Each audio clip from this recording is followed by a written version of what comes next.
क्या होगा अगर वो लोग जो आपकी जरा भी वैल्यू नहीं करते, चाहे आप उन्हें जितने भी अच्छे आइडिया दे दो, वो लोग आपकी रिस्पेक्ट नहीं करते और आपको हमेशा ऐसा फील करवाते हैं कि जैसे कि आपका होना या ना होना उनकी लाइफ में जरा भी इम्पोर्टेंस नहीं रखता। लेकिन वही लोग अचानक से आपकी सारी बातों को मानने लगे, आपके कामों को हंसी खुशी करने लगे और तो और आप उनसे अपने मन के सारे कामों को भी करवा पाओ, वो भी पूरी रिस्पेक्ट और वैल्यू के साथ, तो आप बोलोगे कि ये कैसे पॉसिबल है। तो चलिए मैं आपको दिखाता हूँ।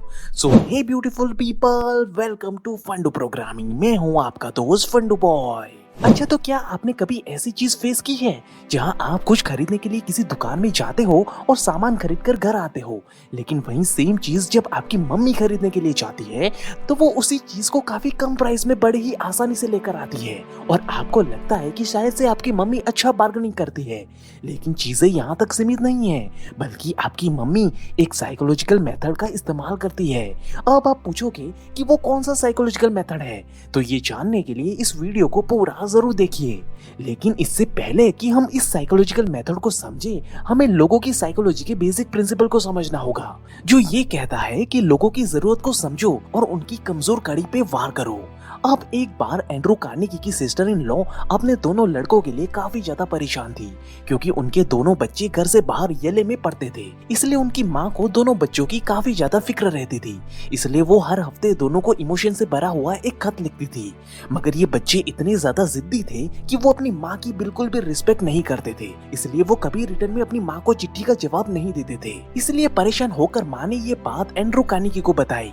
अब सिचुएशन को समझने के बाद एंड्रू ने तुरंत ही कहा कि बस इतनी सी बात, अरे दीदी, मैं तो बिना लेके ही दोनों बच्चों को रिटर्न चिट्ठी लिखने पर मजबूर कर सकता हूँ, वो भी पूरे आदर सम्मान के साथ। ये बोलकर उन्होंने एक साधारण सा पोस्ट कार्ड लिया और उस पे लिखा कि प्यारे बच्चों, आशा करता हूँ कि तुम लोग येले में मजे कर रहे होगे और इस मजे को 2 गुना करने के लिए मैं दोनों को $5-5 नकद भेज रहा हूँ।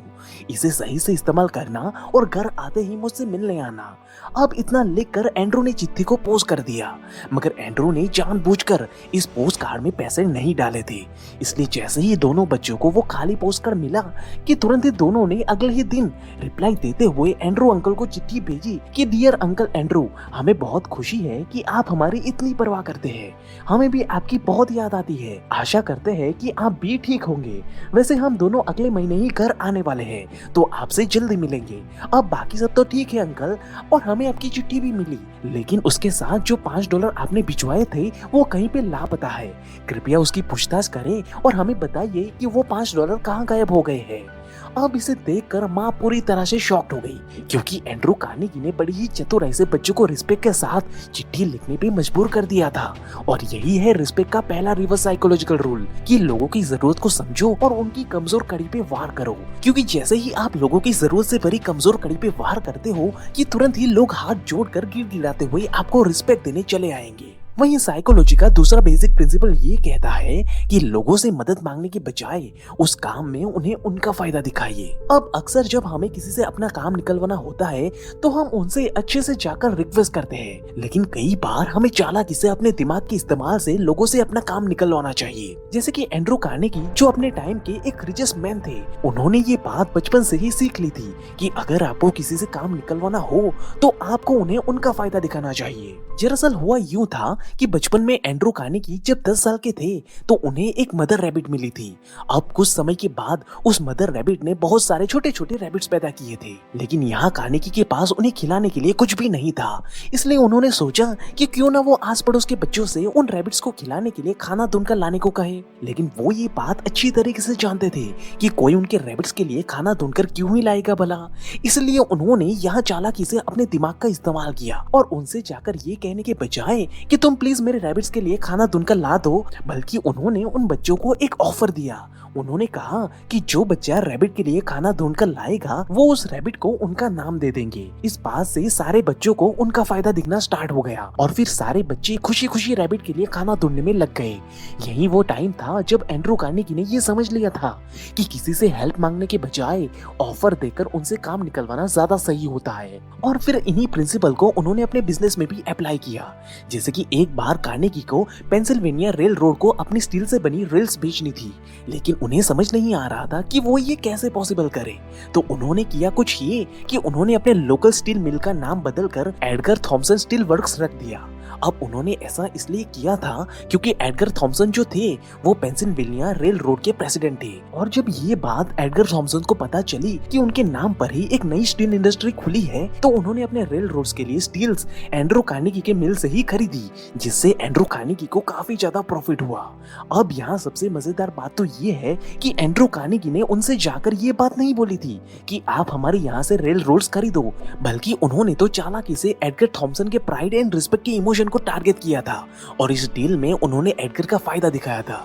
इसलिए जब भी आप किसी से कुछ काम करवाना चाहते हो तो आपको रिवर्स साइकोलॉजी का इस्तेमाल करते हुए हमेशा सामने वाले से मदद मांगने के बजाय उनका ही फायदा दिखाना चाहिए। वहीं अब साइकोलॉजी का तीसरा बेसिक प्रिंसिपल ये कहता है कि अपनी होशियारी को दिखाना बंद करें। कहा जाता है कि जो लोग सबको ये दिखाते फिरते हैं कि वो बहुत ही होशियार है, असल में वही सबसे बड़े बेवकूफ होते हैं। कैसे? चलिए मैं आपको दिखाता हूँ। एक्चुअली में सन 1865 में पर्शिया के prime minister Otto von Bismarck Austria के साथ एक डील साइन करना चाहते थे।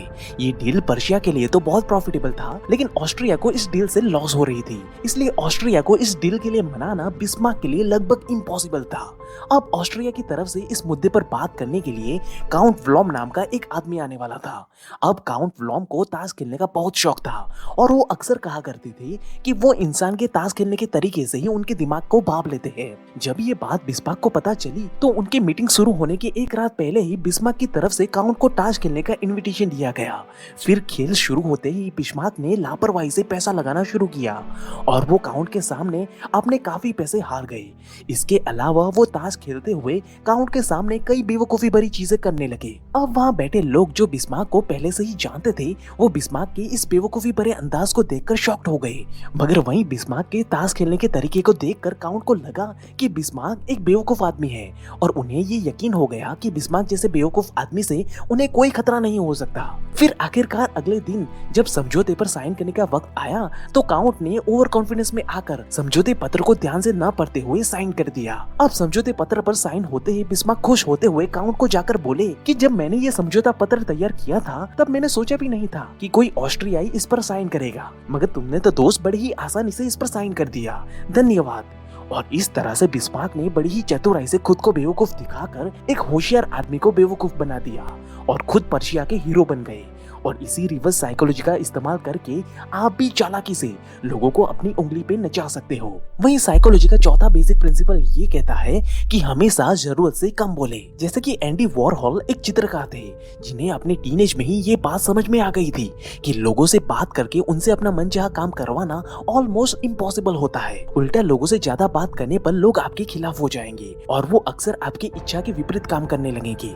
इसलिए मैंने ये सीखा है कि जब आप चुप रहते हो और अपने आसपास एक मिस्टीरियस माहौल क्रिएट करते हो तो दरअसल तब आपके पास ज्यादा शक्ति होती है लोगों को कंट्रोल करने की। इसलिए एंडी कभी भी अपनी पेंटिंग्स के बारे में बात नहीं करते थे।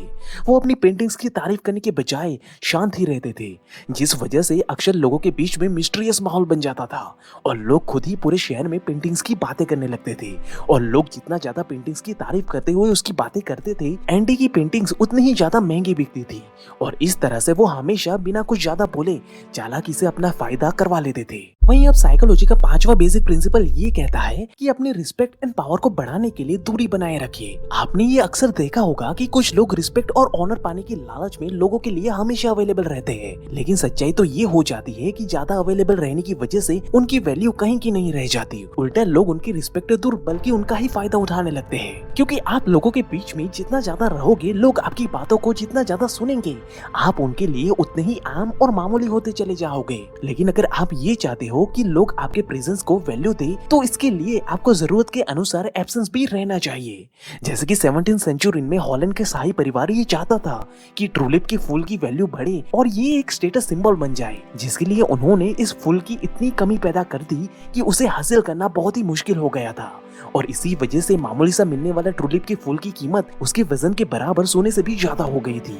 अब यहाँ मजेदार बात यह है कि ट्यूलिप की वैल्यू बढ़ाने के लिए केवल उसका नाम मिलना ही काफी था। इसलिए आज भी बड़ी बड़ी कंपनियां जैसे ज़ारा, गुची, BMW अपनी प्रोडक्ट को मार्केट में एक लिमिटेड अमाउंट में लॉन्च करती है और बस यही कारण है कि लोग इन चीजों को जरूरत से ज्यादा पैसे देकर भी खरीदते हैं। वहीं साइकोलॉजी का छठा बेसिक प्रिंसिपल ये कहता है कि खुद को भीड़ का हिस्सा ना बनाए। अब अक्सर ये देखा गया है कि लोग उन लोगों की तरफ ज्यादा अट्रैक्ट होते हैं जो कि भीड़ चाल से हटकर रहते हैं। जैसे कि एक बार एक रूम में एक खूबसूरत सी लड़की बैठी थी, लेकिन तभी एक एक करके उस रूम में 5 लड़के आते हैं जो कि उस लड़की को देखकर एक प्यारी सी स्माइल देते हैं और उन्हें देखकर लड़की समझ जाती है कि ये सारे लड़के उससे दोस्ती करना चाहते हैं। लेकिन फिर तभी एक और लड़का उस रूम में एंटर करता है और इस बार ये लड़का उस लड़की की तरफ जरा भी ध्यान नहीं देता और बस चुपचाप से जाकर कोने में बैठ जाता है। अब यहाँ जाहिर सी बात है कि लड़की को इन 5 लड़कों के बारे में ही सोचना चाहिए और खुश रहना चाहिए, लेकिन ऐसा देखा गया है कि लड़की उन 5 लड़कों के बारे में सोचने के बजाय उस लड़के पर ज्यादा ध्यान देने लगती है जो उस लड़की की तरफ देख भी नहीं रहा था। दरअसल ऐसा इसी वजह से हुआ क्योंकि इस अंतिम लड़के ने अनजाने में ही लड़की की साइकोलॉजी पर वार किया था और भीड़ से अलग होकर कुछ ऐसा किया जिसे लड़की ने कभी सोचा भी नहीं था। और अगर आप भी खुद को वैल्यूएबल और रिस्पेक्टेबल बनाना चाहते हो तो उसके लिए आपको लोगों का ध्यान अपनी तरफ खींचना आना ही चाहिए। इसलिए आपको हमेशा अपनी एक ऐसी इमेज बनानी चाहिए जिसे लोग अपनी याददाश्त जाने के बाद भी आपको भूल ना पाए। वहीं अब साइकोलॉजी का 7वां और सबसे ज्यादा इस्तेमाल किए जाने वाला बेसिक प्रिंसिपल ये कहता है कि डीलिंग पावर को हमेशा अपने हाथ में रखो। तो अब हम अपने पहले वाले एग्जाम्पल पर आते हैं जहां आपकी मम्मी ने सेम चीज को बड़ी ही आसानी से कम कीमत पर खरीद लिया था। अब ऐसा इसलिए हुआ था क्योंकि आपकी मम्मी ने डीलिंग पावर को अपने हाथ में रखा था। लेकिन हम अक्सर ये गलती करते हैं कि जब भी हम किसी दुकान में कुछ सामान खरीदने के लिए जाते हैं तो दुकानदार को जाने अनजाने हम ये दिखा देते हैं कि हम उनके प्रोडक्ट को खरीदने के लिए कितने ज्यादा उतावले हैं और बस इसी चीज का फायदा दुकानदार अपना प्रॉफिट कमाने के लिए उठाता है। क्योंकि अब दुकानदार ये बात समझ चुका है कि हमें उनके प्रोडक्ट पसंद आ चुके हैं, इसलिए वो बिना डिस्काउंट के ही हमें महंगे से महंगी कीमत में वो सामान आसानी से बेच देता है। क्योंकि वो पहले से ही ये बात समझ चुका है कि अगर वो हमें ज्यादा डिस्काउंट ना भी देगा फिर भी हम उसके प्रोडक्ट को खरीद ही लेंगे। लेकिन उसके उलट जब कोई बुद्धिमान इंसान या आपकी मम्मी उस दुकान में जाती है तो वो उनके इमोशन पर कंट्रोल रखती है। फिर चाहे उन्हें कोई सामान कितना भी पसंद क्यों ना आया हो, वो ऐसा शो करते हैं जैसे कि उनके प्रोडक्ट में कुछ खास बात नहीं है और इसी चक्कर में दुकानदार उन्हें डिस्काउंट पर डिस्काउंट देने लगते हैं और वो सेम प्रोडक्ट को एक बुद्धिमान इंसान और आपकी मम्मी बड़े ही कम कीमत पर आसानी से खरीद लेते हैं। क्योंकि जब तक आप अपने इंटेंशन को छुपा करके रखोगे तब तक लोग आपको कभी काउंटर कर ही नहीं पाएंगे और आप हमेशा फायदे में ही रहोगे। और इसी रिवर्स साइकोलॉजी का इस्तेमाल आपकी मम्मी हर रोज करती है और उन्हें 100% सफलता मिलती है। तो आज से आप भी इन पावरफुल प्रिंसिपल का इस्तेमाल करके अपनी वैल्यू और रिस्पेक्ट को कई गुना बढ़ा सकते हो और लोगों के नजरों में एक बुद्धिमान और चालाक इंसान बन सकते हो। और अगर आपको इन प्रिंसिपल के बारे में और भी डीप लेवल पे जानना है तो ऑथर रॉबर्ट ग्रीन की ये किताब द 48 लॉज ऑफ पावर की लिंक एंड डिटेल्स आपको डिस्क्रिप्शन बॉक्स में मिल जाएंगी। So at last, thank you for watching guys.